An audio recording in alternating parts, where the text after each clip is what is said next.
Hello అండి, welcome to my channel Padmini cook book. ఇవాళ నేను పాలకూరతో ఉల్లికారం కాంబినేషన్ చూపించబోతున్నానండి.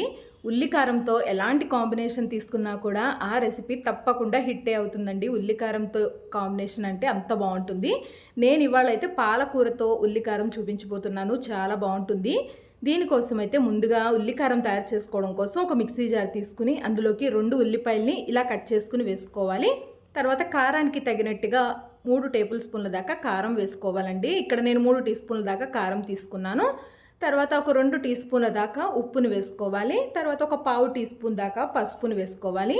తర్వాత ఒక 7 నుంచి 10 దాకా వెల్లుల్లి రెబ్బలు కూడా వేసుకుని మెత్తగా పేస్ట్ లాగా చేసుకుని పక్కన పెట్టుకోండి. తర్వాత కర్రీ తయారు చేసుకోవడం కోసం స్టవ్ వెలిగించి ప్యాన్ పెట్టుకుని అందులోకి 2 టేబుల్ స్పూన్ల దాకా ఆయిల్ వేసుకోవాలండి. ఆయిల్ కొద్దిగా కాగిన తర్వాత పోపు గింజలు ఓన్లీ ఆవాలు జీలకర్ర మాత్రమే వేసుకోండి. 1 టీ స్పూన్ ఆవాలు, 1 టీ స్పూన్ జీలకర్ర, కొద్దిగా కరివేపాకు, అలాగే 2 నుంచి 3 ఎండుమిర్చి వేసుకోండి. ఈ రెసిపీలో పోపు గింజలు వేస్తే బాగోదండి, కాబట్టి ఆవాలు జీలకర్ర మాత్రమే వేసుకోండి. తర్వాత మనం ముందుగా గ్రైండ్ చేసుకున్న ఉల్లికారం వేసుకోవాలి. ఇది బాగా మెత్తగా పేస్ట్ లాగా చేసుకోండి. మీకు మధ్య మధ్యలో అక్కడక్కడ ఉల్లిపాయలు తగిలినా కూడా ఏం కాదండి. ఇప్పుడు ఈ ఉల్లికారం ఈ ఆయిల్లో వేగి మొత్తం అంతా పచ్చివాసన పోయే వరకు బాగా వేగాలండి. ఇందులో ఎలాంటి వాటర్ కానీ ఏది లేకుండా చాలా చక్కగా గట్టిగా ఉల్లికారం బాగా వేగిన తర్వాత పాలకూరని వేసుకోవాలి. పాలకూర ఇక్కడ నేను 3 కట్టల పాలకూర తీసుకున్నాను. పాలకూరతో మ్యాక్సిమం ఆకులు మాత్రమే కట్ చేసుకుని సన్నగా కట్ చేసుకుని వేసుకోండి. మ్యాక్సిమం కాడలు ఏదైనా ఉంటే తీసేసుకోండి. బాగా ముదురు కాడలు ఇలాంటివి ఏదైనా ఉన్నా తీసుకుని ఓన్లీ ఆకులు మాత్రమే తీసుకుని శుభ్రంగా కడుక్కుని బాగా సన్నగా ఇలా కట్ చేసుకుని వేసుకోండి. పాలకూర 3 కట్టల పాలకూరకి 2 ఉల్లిపాయలు తీసుకున్నానండి.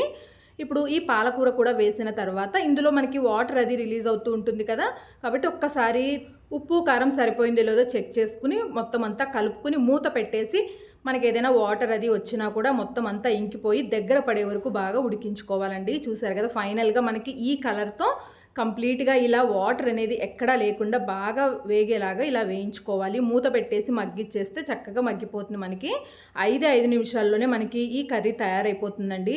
ఇక్కడ పాలకూర ఉల్లికారం రెడీ అయిపోయింది. చూసారు కదా, ఈ స్టేజ్ వచ్చే వరకు మనం తయారు చేసుకోవాలి. వాటర్ అనేది ఎక్కడా లేకుండా, అలాగే పాలకూర కూడా పచ్చివాసన ఏం లేకుండా మనకి బాగా వేగాలి.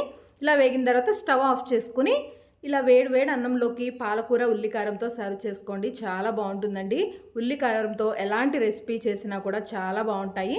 కాకరకాయలు, వంకాయలు ఇలాంటివే కాకుండా ఇలా ఒకసారి ఉల్లికారాన్ని ఆకుకూరలతో కూడా ట్రై చేయండి. చాలా బాగుంటుంది. ఇలా వేడి అన్నంలోకి తింటే ఎంత బాగుంటుందో. తప్పకుండా మీరు కూడా ఒకసారి ఈ కర్రీని ట్రై చేయండి. ఈ వీడియో నచ్చితే లైక్ చేయండి, సబ్స్క్రైబ్ కూడా చేసుకోండి.